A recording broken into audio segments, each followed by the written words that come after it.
तो हनुमान जी ने कहा कि मैं यदि 25 वर्ष से कम का ब्राह्मण बनकर जाऊंगा तो पूर्ण वयस्क मनुष्य अपने मन की बात छोटे लड़कों से नहीं कहेगा। यहाँ छोटे छोटे लड़के ही 10, 15, 20 वर्ष के बैठ जाएं तो मैं जितनी ही आसानी से अपनी बात आपके बीच कह रहा हूँ उनके बीच नहीं कहूँगा सब। इसलिए हनुमान जी ने कहा कि उनके मन की बात का पता लगाने के लिए उनके हम उम्र बनना पड़ेगा। सीताराम। इसलिए विप्ररूप धरी कपितः गयऊ, ब्राह्मण का वेश बना कर गए।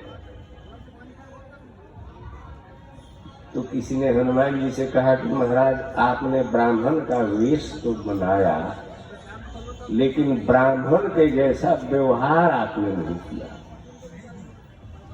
हनुमान जी ने पूछा क्या गलती हुई? कहा ब्राह्मण क्षत्रिय, वैश्य और शूद्र तीनों वर्णों से उत्तम है। तीनों वर्णों के द्वारा ब्राह्मण पूज्य है। तीनों वर्णों के लोगों को ब्राह्मण को प्रणाम करना चाहिए।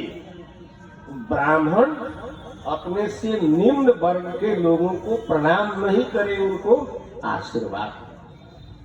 ध्यान से सुनिएगा, बहुत महीन बात है।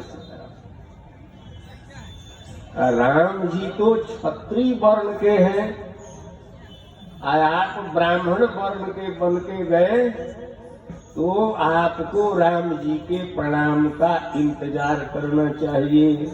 लेकिन आप ज्यों ही गए हनुमान भगवान के पास तो मातनाई पूछत यस भयऊ। भगवान ने कहा कौन पंडित जी हैं श्याम रामचंद्र की,